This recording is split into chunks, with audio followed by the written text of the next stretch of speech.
திருக்குறள் அதிகாரம் 2 குறள் எண் 19. தானம் தவம் இரண்டும் தங்கா வியனுலகம் வானம் வழங்காதெனின். குறள் விளக்கம்.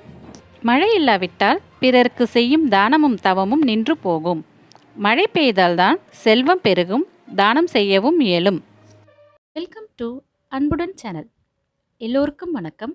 இந்த வீடியோவில் தூதுவளை செடி பற்றியும் சிம்பிளான தூதுவளை ரசம் எப்படி செய்கிறதுன்னு பார்க்கலாம். இந்த செடி பார்த்திங்கன்னா சின்ன டப்பாவில் தான் வச்சுருக்கோம். இது நார்மலாக எல்லா மண் கலவையிலையும் வளரும். கொஞ்சம் நிழலான இடத்துல வச்சோம்னா நல்லா வளரும் இந்த செடி. இருமல் சளி பிரச்சனைங்க இருக்கிறவங்க தூதுவளையை அடிக்கடி உணவில் சேர்த்துக்கலாம். நம்ம வீட்டிலையே நமக்கு தேவையான மூலிகை செடிகளை எப்படி ஈஸியாக வளர்க்குறதுன்னு நம்ம கார்டன் வீடியோஸில் பார்க்கலாம். நம்ம சேனலை சப்ஸ்கிரைப் பண்ணாதவங்க சப்ஸ்கிரைப் பண்ணிவிடுங்க.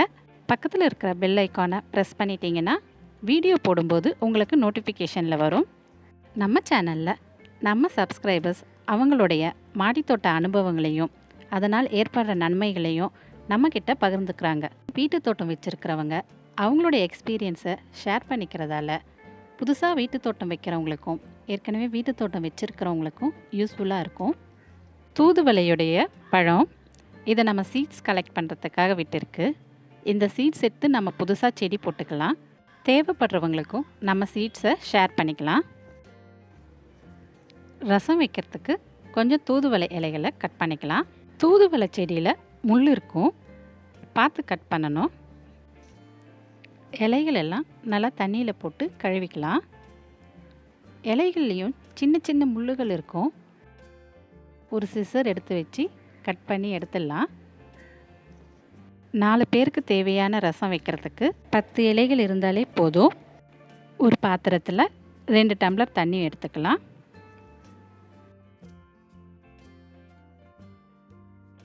ஒரு சின்ன நெல்லிக்காய் அளவு புளி சேர்த்துக்கலாம். பழமாக இருக்கிற தக்காளி 2 சேர்த்துக்கலாம். உப்பு 2 டீஸ்பூன். மஞ்சள் தூள் 1/4 டீஸ்பூன் சேர்த்துக்கலாம். அரைக்க தேவையானதை பார்க்கலாம். மிக்ஸி ஜாரில் 8 பல் பூண்டு சேர்த்துக்கலாம். சீரகம் 2 டீஸ்பூன். மிளகு 2 டீஸ்பூன். காய்ந்த மிளகாய் 5. 10 தூதுவளை இலை சேர்த்து கொரகொரப்பாக அரைச்சிக்கலாம். ரசத்துக்கு இந்த மாதிரி கொரகொரப்பாக அரைச்சிக்கணும், ரொம்ப நைஸாக அரைக்கக்கூடாது. அரைச்ச கலவையை எடுத்து வச்சுருக்கிற தண்ணியில் சேர்த்துக்கலாம்.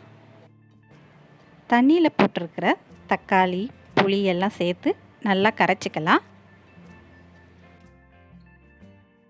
ஸ்டவ் ஆன் பண்ணி ஒரு பாத்திரம் வச்சுக்கோங்க. பாத்திரம் சூடானதும் 3 டீஸ்பூன் சமையல் எண்ணெய் சேர்த்துக்கலாம். ஸ்டவ்வை ஸ்லோ ஃப்ளேமில் வச்சுக்கணும்.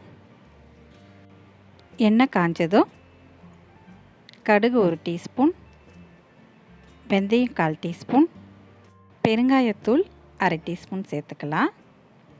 கடுகு பொரியட்டும். கரைச்சி வச்சிருக்கிற கலவையை இதில் சேர்த்துடலாம்.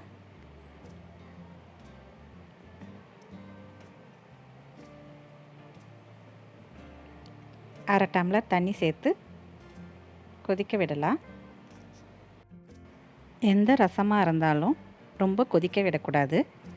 லைட்டாக கொதி வரும்போதே ஒரு கைப்பிடி பொடியாக நறுக்கின கருவேப்பிலை கொத்தமல்லி சேர்த்து ஸ்டவ் ஆஃப் பண்ணிடலாம். சிம்பிளான தூதுவளை ரசம் ரெடி.